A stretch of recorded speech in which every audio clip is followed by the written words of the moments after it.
Shalom saudara terkasih dalam Tuhan. Senang bisa kembali berjumpa dengan saudara dalam program Getsemani Bertumbuh. Apa kabar saudara terkasih dalam Tuhan? Saya percaya semua kita dalam keadaan baik.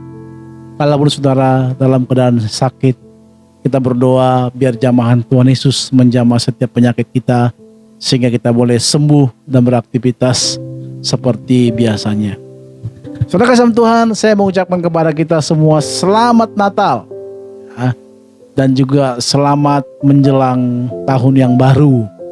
Kita bersyukur saudara terkasih dalam Tuhan, kalau hari ini kita masih diberikan Tuhan kesempatan untuk boleh merayakan Natal, dan juga kita bersyukur kepada Tuhan kalau kita juga masih diberikan kepada kita untuk memasuki tahun yang baru, yaitu tahun yang kita imani, tahun yang penuh dengan sukacita, berkat Tuhan yang melimpah.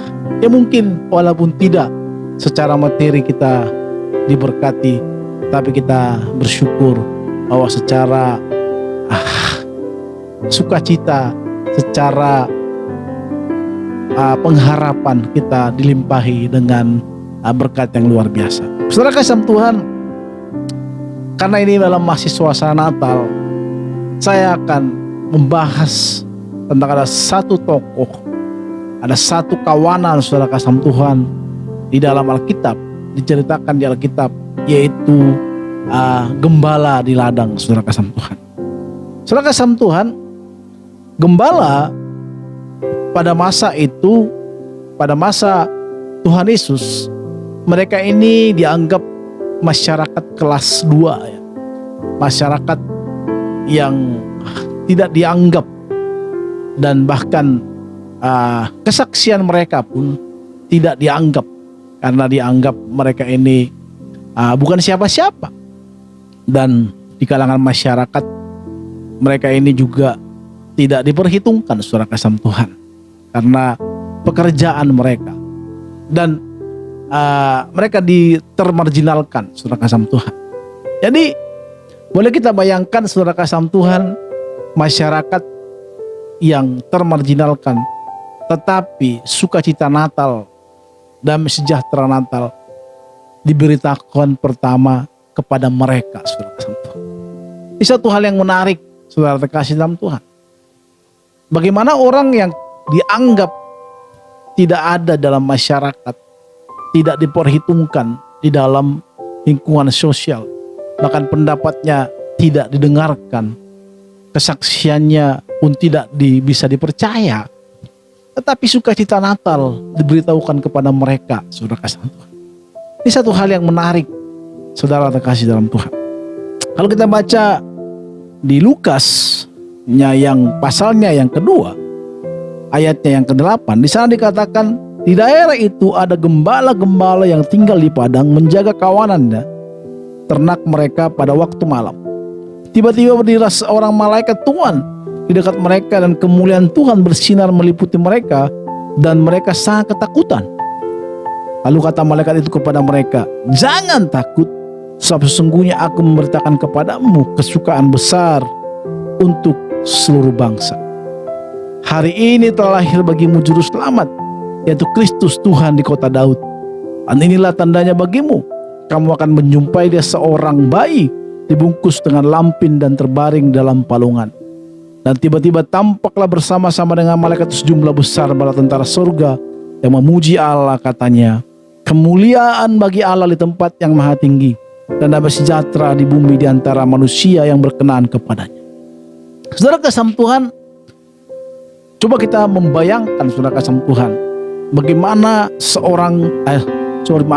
bagaimana kawanan gembala ini bisa melihat malaikat yang besar, yang sangat banyak, seperti sejumlah bala tentara surga yang memuji Allah. Itu terlihat kasat mata. Ini hal yang menarik. Bagaimana sukacita Natal disampaikan kepada gembala yang tidak dianggap ini. Kenapa kita bersukacita dengan adanya Natal saudara kasih Tuhan? Natal artinya kelahiran ya, dalam bahasa Latin. Ini kelahiran siapa? Kelahiran Kristus. Kenapa Kristus harus lahir untuk kita? Kita tahu saudara kasih Tuhan, setelah Adam dan Hawa melanggar hal yang ditetapkan oleh Allah di Taman Eden, maka manusia itu terbuang dari hadirat Tuhan. Mereka diusir dari taman itu dan mereka tidak diperkenankan lagi untuk tinggal di situ. Mereka menjadi musuh. Alkitab mengatakan kita menjadi musuh Allah. Karena apa? Karena dosa, karena pelanggaran itu. Karena pelanggaran itu juga kita menjadi orang yang terbuang dari hadirat Allah. Hubungan kita dengan Tuhan menjadi rusak karena dosa. Tidak ada lagi bisa percakapan seperti Allah memanggil Adam, "Adam, di manakah engkau?" Tetapi sudah ada gap, sudah ada satu jurang yang memisahkan kita antara Allah dan manusia itu. Maka untuk itu, saudara kasih Tuhan, harus ada seorang pendamai. Makanya dikatakan juru selamat. Di dalam Yesaya 9:6 dikatakan bahwa dia adalah juru pendamai. Artinya yang mendamaikan kita dengan Bapa Surgawi. Hubungan kita dengan Bapa Surgawi tidak baik lagi. Maka perlu ada seorang pendamai, yaitu Kristus yang lahir seperti manusia pada umumnya. Saudara kasih Tuhan, oleh karena itulah kita menjadi bersuka cita. Kesukaan besar karena dosa kita akan diampuni, akan dosa kita akan diselesaikan nantinya oleh Kristus di kayu salib. Maka kita tidak perlu lagi takut untuk memanggil dia Bapa. Tapi kita setelah kematian Kristus nantinya kita bisa menjadi memanggil dia Aba, ya Bapa. Saudara, bisa kita bayangkan kalau kita menerima ada satu kabar kebebasan. Suatu ketika istri saya dinyatakan dokter ada benjolan di leher, dan setelah diangkat, saudara kasih Tuhan, harus diperiksa lagi apakah ini ganas atau tidak. Saudara kasih Tuhan, dalam penantian itu saya khawatir, was-was luar biasa, nggak bisa tidur. Jadi waktu-waktu itu saya buat ajak untuk menyembah Tuhan daripada pusing memikirkan. Saya bayangkan bagaimana anak-anak saya yang masih kecil kehilangan seorang ibu. Kalau ini ganas, saudara kasih, dalam penantian itu saya khawatir, saya was-was. Tetapi saudara kasih Tuhan, saatnya tiba, kita menerima hasil dari dokter mengatakan bahwa ini tidak ganas. Saudara tahu apa yang saya lakukan? Saya bersorak-sorak, saya bersuka cita, saya bahagia, saya peluk istri saya. Inilah sukacita Natal, saudara. Bagaimana Kristus datang kepada kita. Kita harus memahami ini. Kenapa? Karena selama ini antara kita dan Allah ada satu gap. Tidak bisa kita bersentuhan dengan Allah. Tidak bisa kita memanggil dia Bapa. Dia adalah Allah yang jauh di sana. Tetapi melalui Kristus kelahirannya, kita bisa memanggil dia Bapa. Kristus menjadi pendamai. Dosa kita tidak lagi menjadi diperhitungkan. Kita percaya kepada. Tetapi Kristuslah yang dilihat Bapa. Yesus menjamin kita. Maka yang percaya kepadanya akan memperoleh hidup yang kekal. Bayangkan saudara kasih Tuhan, sukacita itu disampaikan kepada gembala yang tadinya tidak dianggap, yang tadinya tidak diperhitungkan dalam masyarakat, yang tadinya kesaksian apapun pernyataan mereka tidak diperhitungkan. Tetapi kabar sukacita itu, Natal ini, di mana dinanti-nantikan juru selamat dunia, harus ada. Saudara tahu nggak apa yang akan terjadi kalau Kristus tidak datang kepada kita? Maka siap-siaplah kita akan menikmati kehidupan kekal, yaitu hukuman yang kekal. Tetapi karena Kristus datang, hukuman itu dibatalkan kepada dia yang percaya. Kita diselamatkan, maka yang percaya kepadanya akan diselamatkan, memperoleh hidup yang kekal. Bukan hidup yang sekarang, tetapi hidup kekal. Saudara kasih Tuhan, ini yang menjadi sukacita. Kita dibebaskan dari dosa. Karena kalau utang saudara dibebaskan, wah pasti saudara bersukacita. Yang mungkin saudara tidak bisa membayar, Kristus menjamin itu. Sukacita itu disampaikan kepada gembala. Maka saudara kasih Tuhan,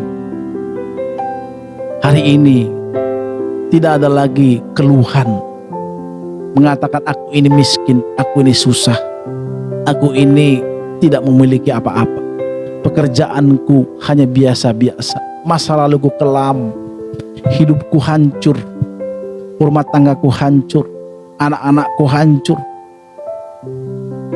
aku tidak layak.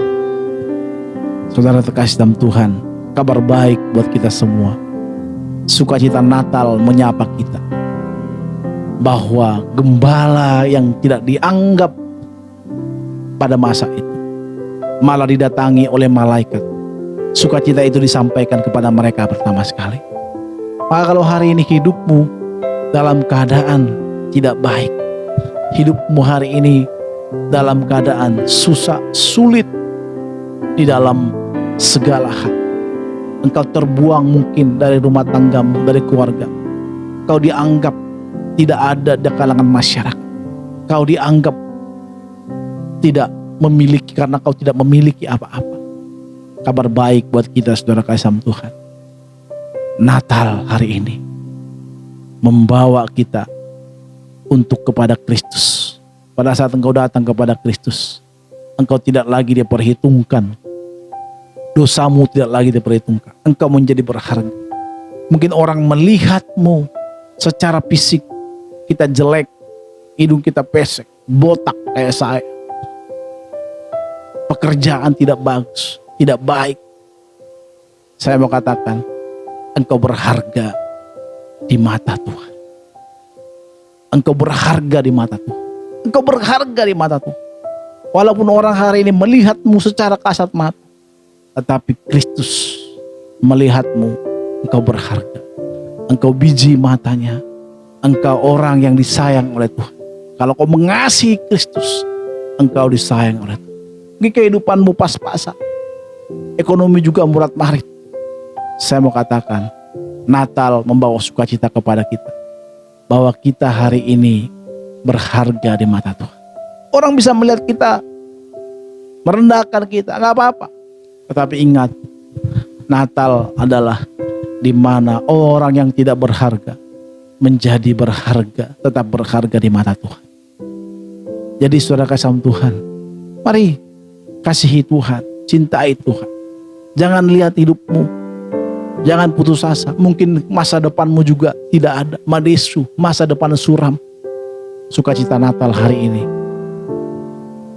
membawamu mengatakan bahwa engkau berharga.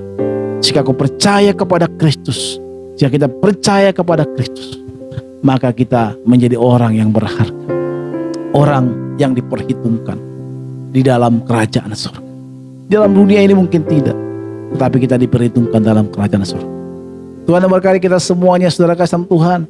Salam Natal, salam dari saya, Gembala Jemaat GKI Getsemani dan keluarga. Saya ucapkan selamat Natal dan selamat menyongsong tahun yang baru buat kita.